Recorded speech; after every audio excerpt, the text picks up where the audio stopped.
دوستو 1861 میں جب یہ بحری جہاز بن کر تیار ہوا تو اس کا نام دا ایمیزون رکھا گیا تھا۔ بدنصیبی شروع دن ہی سے دی ایمیزون کے ساتھ چمٹی ہوئی تھی۔ یہی وجہ ہے کہ 1862 میں جب یہ جہاز اپنے پہلے سفر پر روانہ ہوا تو ایک حادثے کا شکار ہو گیا اور اسے خاصا نقصان اٹھانا پڑا۔ دوستو سفر سے واپسی پر جب اسے مرمت کیا جا رہا تھا تو اسے آگ لگ گئی۔ اسی طرح کے کچھ واقعات بعد میں بھی رونما ہوئے۔ آخر تنگ کر دا ایمیزون کو بیچ دیا گیا اور اس کا نام تبدیل کر کے میری سیلسٹے رکھ دیا گیا۔ نئے مالک کو اس وقت شدید پریشانی کا سامنا کرنا پڑا جب میری سیلسٹے کو سمندر میں لنگر انداز کرنے کے لیے ملاح نہ ملا، کیونکہ ملاحوں میں یہ بات پھیل چکی تھی کہ میری ایک بدقسمت بحری جہاز ہے۔ آخر بڑی مشکل سے ملاحوں کو راضی کیا گیا اور جہاز کا کپتان بنجامن برجز کو مقرر کیا گیا۔ ہسٹری وائز کی ویڈیوز میں ایک بار پھر خوش آمدید۔ جن دوستوں نے ابھی تک ہسٹری وائز کو سبسکرائب نہیں کیا وہ ہسٹری وائز کو سبسکرائب کرے اور ساتھ میں موجود گھنٹی کے نشان کو بھی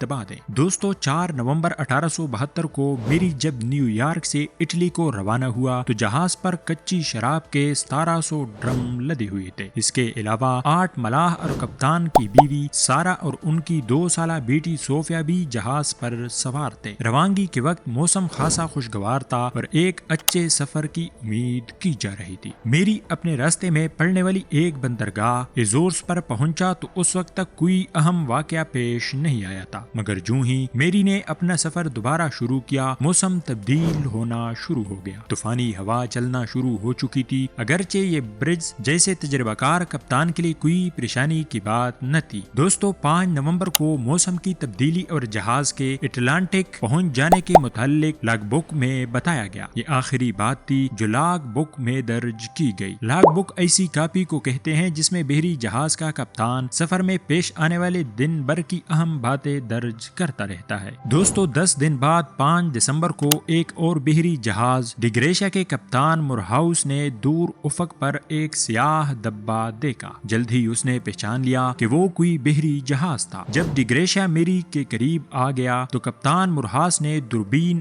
آنکھوں سے لگائی اور میری کو غور سے دیکھنے لگا۔ اس نے محسوس کیا کہ جہاز حرکت نہیں کر رہا۔ اسے جہاز پر زندگی کے آثار بھی نظر نہیں آ رہے تھے۔ دوستو کپتان مورہاؤس نے اپنے 3 آدمی اس ساکت و جامد جہاز کی طرف بھیجے تاکہ وہ صحیح صورتحال کا جائزہ لے سکے۔ ملاح جب جہاز کے قریب پہنچے تو انہیں جہاز کی بیرونی دیوار پر میری سلسلے لکھا نظر آیا۔ جہاز پر مکمل خاموشی طاری تھی مگر کسی قسم کی گڑبڑ کے آثار نظر نہیں آ رہے تھے۔ جہاز کے عرش پر پہنچ کر انہوں نے دیکھا کہ جہاز پر موجود امدادی کشتیوں میں سے ایک کشتی غائب تھی۔ عرش سے ہو کر جب وہ جہاز کے اندرونی حصے پہ پہنچے تو کئی حیرانیاں ان کی منتظر تھی۔ دوستو کپتان کے کمرے میں انہوں نے دیکھا کہ ہر چیز اپنی جگہ پر صحیح سالم پڑی ہے اور کپتان کی میز پر ناشتے کی ٹرے سجی ہے۔ اس میں ابلا ہوا انڈا اسی طرح کاٹ کر رکھا ہوا ہے جس طرح ابھی کوئی ناشتہ کرنے آ بیٹھے گا، مگر وہاں کوئی بھی نہیں تھا۔ جہاز پر انہیں صرف ایک جاندار ملا اور وہ تھی ایک عدد بلی جو الماری کی اوپر سو رہی تھی۔ اس کے علاوہ انہیں ایک خنجر بھی ملا جس پر خون کے چینٹے تھے۔ دوستو تینوں آدمیوں نے جہاز کے دوسرے کمروں کا جائزہ لیا تو وہاں بھی چیزیں سلیقے سے رکھی تھی مگر انسان غائب تھے۔ وہ فوراً اپنے جہاز کی طرف لوٹے تاکہ کپتان کو اس عجیب و غریب صورتحال سے آگاہ کر سکے۔ دوستو جب کپتان مورہاؤس کو ساری بات کا علم ہوا تو وہ اس نتیجے پر پہنچا کہ جہاز پر سوار تمام افراد طوفان کی وجہ سے جہاز کو چھوڑ کر جان بچا کر نکل گئے ہیں، مگر تینوں ملاح اس بات سے متفق نہیں تھے کیونکہ انہوں نے جہاز پر طوفان کے کوئی آثار نہیں دیکھے تھے۔ اس پر کپتان نے سوچا کہ ہو سکتا ہے کہ جہاز پر موجود ملاحوں میں سے کچھ نے بغاوت کر کے جہاز پر قبضہ کرنے کی کوشش کی ہو، لیکن ملاحوں کا کہنا تھا کہ اگر ایسا ہوتا تو باقی افراد جہاز کو اسی طرح چھوڑ کر کیوں جاتے اور جہاز پر ضرور خون خرابے کے آثار پائے جاتے۔ اس سے صورتحال بہت دلچسپ اور خاصی حد تک پراسرار ہو گئی۔ دوستو کپتان مورہاؤس نے انہی تینوں ملاحوں کو حکم دیا کہ وہ میری کو قریبی بندرگاہ جبرالٹر تک لے چلے۔ چنانچہ ڈگریشیا کے پیچھے پیچھے میری جبرالٹر تک پہنچا۔ وہاں پہنچ کر برطانوی حکومتی عہدیداروں نے جہاز کو اپنے قبضے میں لے کر تفتیش شروع کر دی اور سب سے پہلے کپتان مورہاؤس اور اس کے عملے پر سوالات کی بوچھاڑ کر دی۔ دوستو کیا یہ ممکن ہے کہ جہاز پر بحری قزاقوں نے حملہ کر دیا ہو؟ اگر ایسا ہوا تھا تو وہ خود کہاں گئے؟ انہوں نے جہاز کو کو لوٹا کیوں نہیں؟ کچی شراب کے 9 خالی ڈرم جہاز سے ملے ہیں۔ کیا جہاز کا عملہ یہ گٹیا شراب پیتا رہا اور اس وجہ سے پاگل ہو کر انہوں نے سمندر میں چھلانگیں لگا دی؟ امدادی کشتی کہاں گئی؟ کیا کپتان برجز نے سب لوگوں کو جہاز خالی کرنے کا حکم دے دیا؟ برطانوی تفتیشی افسر بے تکے سوالات کیے جا رہے تھے جن کے جوابات کپتان مورہاؤس یا اس کا عملہ بالکل نہ جانتا تھا۔ دوستو، اس سے زیادہ پراسرار بات کیا ہو سکتی تھی کہ جہاز 10 دنوں تک بغیر کسی ملاح کے اپنے مقررہ راستے پر چلتا رہا۔ یہ بات کپتان برجز کی لاگ بک سے معلوم ہوتی تھی کیونکہ لاگ بک میں آخری تحریر 25 نومبر کی تھی، جبکہ کپتان مورہاؤس نے اسے 5 دسمبر کو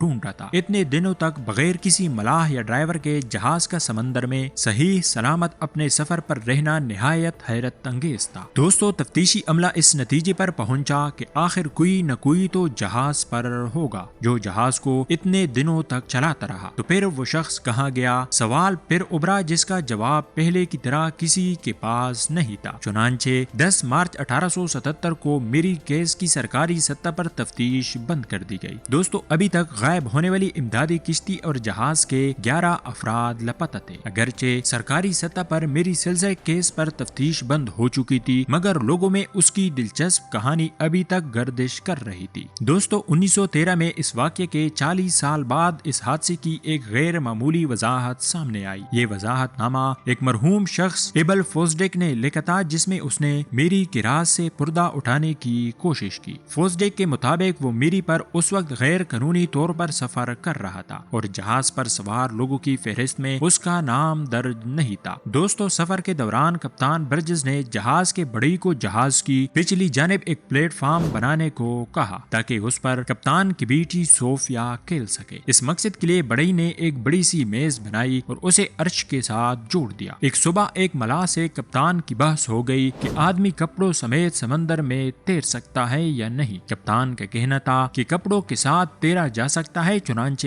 اس نے اپنے موقف کو ثابت کرنے کے لیے کپڑوں سمیت سمندر میں چھلانگ لگا دی۔ دوستو، جہاز پر سوار دوسرے افراد اس دلچسپ کھیل کو دیکھنے کے لیے صوفیا کی نازک سی میز پر چڑھ گئے۔ نتیجتاً میز اتنے لوگوں کا بوجھ برداشت نہ کر سکی اور تمام لوگ سمندر میں جا گرے۔ اچانک شارک مچھلیاں اکٹھے ہونے لگی اور وہ سب افراد کو ترنوالے کی طرح نگل گئی۔ دوستو، فوزڈیک بھی انہی افراد میں شامل تھا، مگر ایک تختے پر سوار ہو جانے کی وجہ سے وہ شارکوں سے بچ نکلا اور آخر کار افریقہ کے کسی ساحل تک پہنچ گیا۔ فوزڈیک کی اس کہانی کو من گھڑت سمجھا گیا کیونکہ اس پر بہت سے سوالات اٹھتے تھے۔ ان میں سب سے بڑا سوال یہ تھا کہ اس نے اتنے برسوں تک خاموشی کیوں اختیار کی رکھی اور اس راز سے پہلے پردہ کیوں نہ اٹھایا گیا۔ آنے والے 11 برسوں میں میری کو 17 مرتبہ فروخت کیا گیا۔ آخر اپنی زندگی کے 23ویں سال کیریبین سی میں سفر کرتے ہوئے ایک چٹان سے ٹکرا کر ٹکڑے ٹکڑے ہو گیا اور اس طرح یہ پراسرار بحری جہاز اپنے پراسرار واقعات سے انسانوں کو حیرت میں ڈال کر اپنے انجام کو پہنچ گیا۔ دوستو، 1872 میں اس جہاز سے مسافروں کا یوں غائب ہو جانا دنیا کی تاریخ کا ایک بہت اہم واقعہ تھا جس نے ساری دنیا کو حیران کر دیا۔ ابھی تک اس کا صحیح حل نہیں مل سکا، مگر ممکن ہے آنے والے چند برسوں میں نئی تحقیقات اس بحث کا صحیح حل سامنے لے آئے۔ امید ہے ہسٹری وائز کی آج کی ویڈیو آپ لوگوں کو پسند آئی ہوگی، تو ہسٹری وائز کو سبسکرائب کریں، اس ویڈیو کو لائک کریں۔ ملتے ہیں اگلی ویڈیو میں، تب تک کے لیے اللہ نگہبان۔